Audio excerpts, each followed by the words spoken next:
Hello everybody, welcome to your newest lesson from the group over here at fullskillsexamprep.com. So this is your sample question for the Immigrant Investor Venture Capital Pilot Program. My name is Kyle Broda and I'm here to work with you just to make sure that we cover this area thoroughly.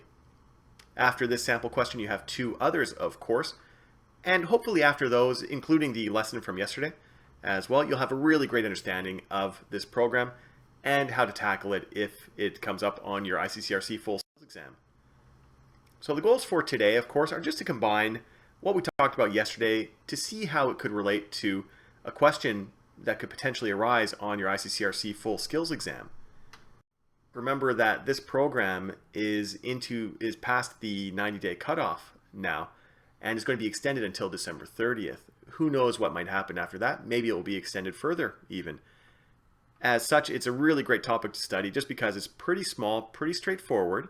There's a couple little tricky elements that we'll cover in these lessons, of course, but if you're going to master this topic, it might only take you an hour, 2 hours, 3 hours to really get a good understanding of this. Then if a question on this pops up on your exam, of course, it's going to be a really, I don't want to say easy question for you to answer, but hopefully you'll be able to answer it correctly, and then you can just move on to the next question. Of course, watching these videos is going to help, but I would recommend even reading further. Here are the links for the other websites that have information on this.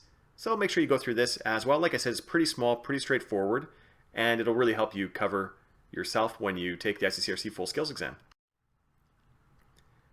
All right, if you've been following us, you know that, of course, we are up to date on everything. If you're following along with your test day data book, simply go to page 30. Remember, you can individualize your book as well if there are some details that are a little bit difficult to remember. The exam simulations, of course, have questions during the seminar if you're going to join the seminar as well. So if you remember from yesterday, we have those 4 main requirements for people to be eligible under this program. We have that net worth requirement, the investment requirement, language, and education. The questions that we're going to go over, we'll play around with a little bit of each of these just to make sure that we're really covered in each area in case it pops up on your real exam. So your question of the day is here. We have Mustafa. Mustafa is a wealthy Tunisian businessman who has been managing his father's business since it started 15 years ago.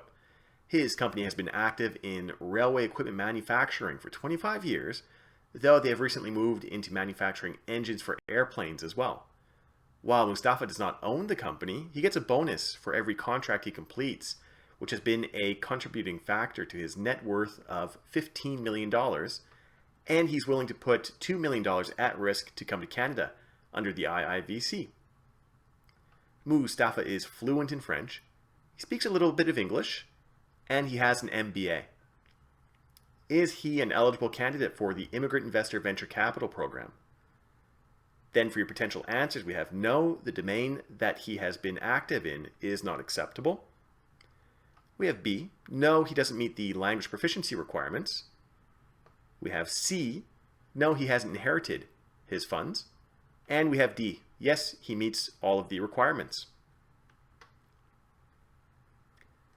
Alright, if you want to pause the video to read over this again, that's not a problem at all. If you think you know the answer already, that's great. We'll see how it goes when we do the analysis over here.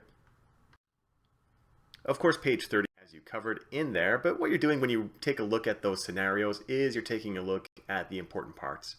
Hopefully some parts you'll realize are important and some other parts are just sort of like filler. So the parts that were important that came out, we could see that the business belonged to his father. His net worth was spoken about as well. The investment, language, and education, which are all requirements of this, of course. So those are all from the scenario, and they all play a role, of course, in the potential answer. But we'll go through each answer individually just to really make sure that we're in the right mindset if we ever have a question like this on the real ICCRC Full Skills Exam. Okay, so when we take a look at the question again, and the scenario, of course, so we can see that there are quite a few areas in here to take a look at. Let's take a look at A. No, the sector he has been active in is not acceptable in Canada. All right, if you remember from our lesson from yesterday, we have these 4 main requirements that play a role in finding the right answer, of course. All right, so we have the net worth, the investment that they must make, the language requirements, and of course that educational credential. So we're going to see how each one of these plays a role in finding the correct answer in the case of Mustafa over here. So in terms of his personal net worth, we're taking a look at the income and how he earned it. For A, of course, that they're looking at the area in which he works. We can see that it doesn't really talk about that at all. It just says from the management of commercial for-profit entities. Of course, there will be a due diligence report in there as well. That will specify if the money is gained legally, of course. So in that one there, when we take a look at A, we can see that the sector doesn't really play a role in this particular scenario. So with that, of course, we know that A is an incorrect answer. You can cross that one off. Now we're only left with 3 other choices. This one should be relatively straightforward for you as well. The only tricky part is when we take a look at this part over here. So he's fluent in French and speaks a little bit of English. Remember that for CLB 5, of course, people have 2 options for the English exam. They have the IELTS or the CELPIP. But if the person speaks French, that's not a problem as well. He's fluent in French, so he would far exceed the CLB 5 requirement in that, which of course makes B an incorrect answer as well. All right, so let's take a look at C. C is the tricky one, really. No, he has inherited his funds.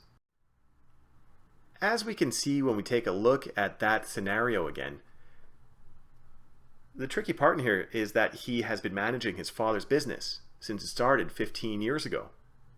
It says very clearly that he does not own the company, but he gets a bonus. All right, so what we're doing, of course, is taking a look at that and comparing it to inheriting funds. He did not inherit his funds.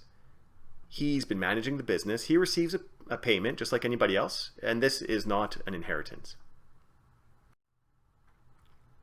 Okay, so that of course makes C an incorrect answer as well, but let's take a look at a D just to make sure. Yes, he meets all the requirements.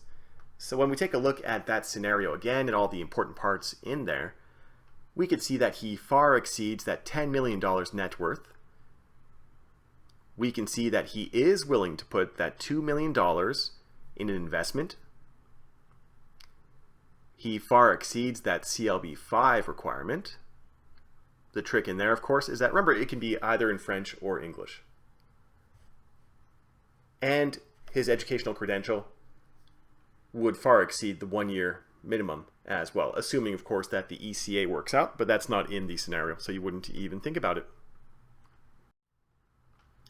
So D is the correct answer then.